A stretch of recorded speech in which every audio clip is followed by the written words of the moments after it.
Saudara-saudari terkasih, apakah saudara sudah memulai hari ini dengan penuh sukacita dan punya niat untuk berbuat baik meskipun kecil? Semoga Tuhan memberkati niat baik saudara. Mari kita hidup sepenuhnya, karena hidup itu luar biasa. Kita seringkali menyesal ketika kita terpancing dan kemudian menjadi emosi. Karena kemudian efeknya bisa menjadi besar. Relasi menjadi kurang baik, bahkan kemudian ada sakit hati yang terus terbawa cukup lama seringkali. Sulit untuk kemudian melupakan. Dan kita tahu bahwa itu tidak baik, juga akibatnya kurang menyenangkan. Tetapi kenapa sulit? Seringkali kita otomatis bereaksi. Padahal ketika kita mendengar dan mengalami emosi yang terpancing, entah besar entah kecil, kita bisa belajar banyak dari situ. Yang pertama, ketika kita terpancing atau ke-trigger, itu perlu diingat apa yang membuat kita ke-trigger. Karena itu adalah tanda bahwa ada yang belum selesai dengan masalah emosional saya di masa lalu. Itu adalah petunjuk. Maka jangan cepat-cepat kemudian dilupakan, tapi coba diproses. Karena kemudian ketika kita mengetahui sebabnya, kita bisa mengatasi persoalannya, dan kemudian suatu ketika hal itu terjadi, kita tidak lagi terpancing, karena persoalan emosional yang membuat kita terpancing di masa lalu sudah tidak ada lagi. Maka itu yang bisa kita lakukan. Yang kedua yang bisa kita pelajari dari peristiwa itu adalah orang lain mengatakan sesuatu yang menyakitkan, yang kasar, itu kemungkinan juga karena dia ke-trigger juga. Maka sebetulnya itu bukan masalah kita, tapi masalah yang bersangkutan. Biasanya itu masalah-masalah rasa takut, kemudian harga diri, kemudian luka lama. Jadi itu sebetulnya kemungkinan besar penilaian yang dia berikan terhadap kita dan kata-kata yang diucapkan kemungkinan besar keliru. Karena tidak tentang kita, tetapi terlebih tentang dirinya, yaitu tentang masa lalunya. Maka sebetulnya sebelum kita bereaksi secara spontan, kita perlu belajar. Dan sebetulnya sebelum responding, itu ada 3 tahap sebelumnya, yaitu thinking, berpikir dulu, kemudian processing, memproses dahulu, dan kemudian regulating, mengatur sebelum kita responding. Jadi ada 3 tahap yang bisa membantu kita untuk terlepas dari reaksi emosional yang merupakan proses kita belum menyelesaikan persoalan kita, persoalan emosi di masa lalu. Maka ketika kita mendapatkan sesuatu yang membuat kita kepancing, emosi kita naik, kita harus berhenti dulu. Nah, di sini pentingnya kita tidak langsung bereaksi. Perlu waktu dulu untuk hening, tenang. Kemudian berpikir dengan jernih, tarik nafas, berpikir jernih, dan kemudian memproses. Memproses yang pertama melihat ini masalahnya masalah saya ke-trigger ini apa nih sebetulnya di masa lalu. Itu yang pertama. Kemudian memproses juga, oh ini berarti problemnya dia. Dia juga mungkin ke-trigger sehingga dia mengatakan hal ini. Maka sebetulnya tidak perlu saya bereaksi seperti yang dia maksudkan. Kalau saya bereaksi seperti yang dia maksudkan, berarti dia mengendalikan saya. Saya mudah sekali dimanipulasi. Karena kemudian saya tergantung pada kata-katanya, pada moodnya.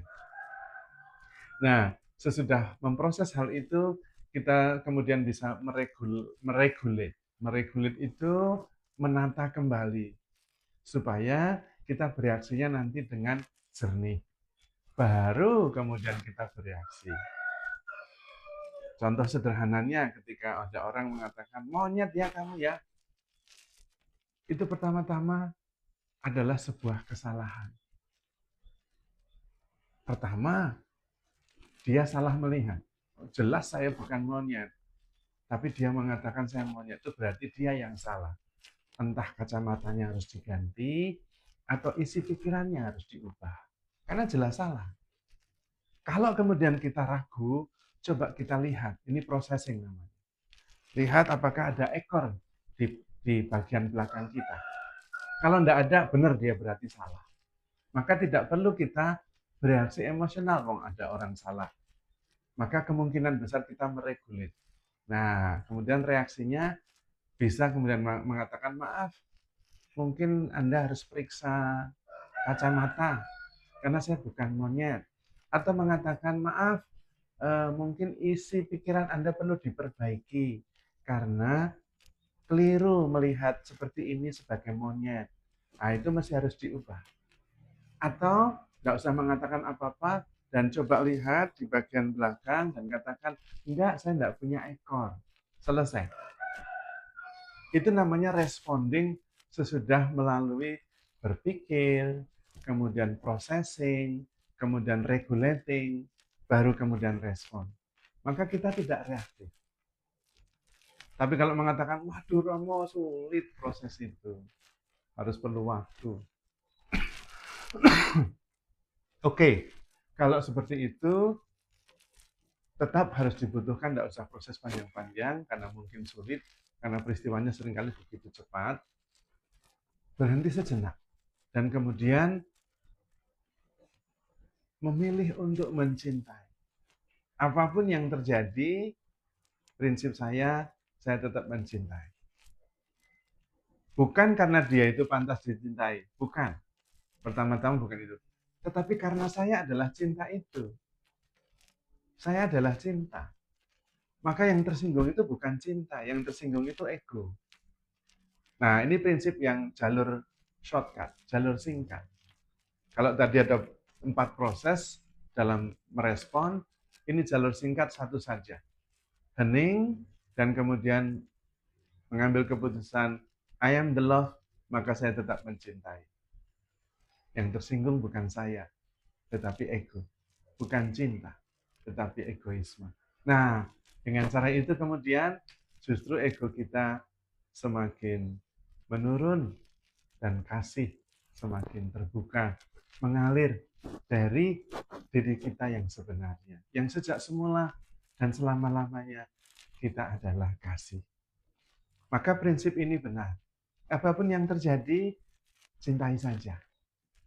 Karena kita adalah cinta itu. Sehingga kita tidak hidup berdasarkan apa yang terjadi pada kita dari luar, tetapi kita hidup berawal dan berasal dari perspektif cinta. Karena kita adalah cinta. Itulah maksudnya kita hidup sebagai sumber dan bukan sebagai korban.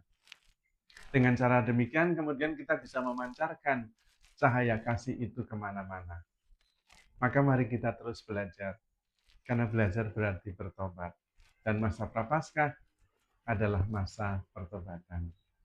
Maka penting sekali masa prapaskah ini bukan hanya mengurangi makan, tetapi belajar terus-menerus untuk mengurangi reaksi-reaksi emosional, entah amarah maupun kebencian. Dan kemudian belajar untuk terus-menerus mengasihi apapun yang terjadi. Jangan sampai ada orang yang bertemu dengan kita, kemudian pergi merasa tidak dicintai. Prinsipnya, setiap orang yang bertemu dengan kita, sesudah pergi, mereka merasa bahagia, karena merasa diterima dan dicintai. Bukan hanya dengan kata, bukan hanya dengan perbuatan, tetapi dengan kehadiran kita. Karena kita itu sendirilah cinta kasih itu. Kita diciptakan serupa dengan Allah sejak semula, sampai selama-lamanya. Dan Allah adalah kasih. Karena itu kalau kita serupa dengan Allah, kita juga adalah kasih itu. Dengan kehadiran sebagai kasih, maka apa yang kita pikirkan, apa yang kita lakukan, mengalir dari kasih itu. Sehingga kita tidak perlu bertanya, bagaimana cara mengasihinya? Tidak usah bertanya karena kita adalah kasih itu sendiri. Kasih bukan apa yang kita lakukan, apa yang kita katakan, tetapi kasih adalah who I am. Akulah kasih itu. Dan setiap kali kita hadir, kita memancarkan cahaya kasih yang membuat orang lain merasa diterima, nyaman, dan terberkati.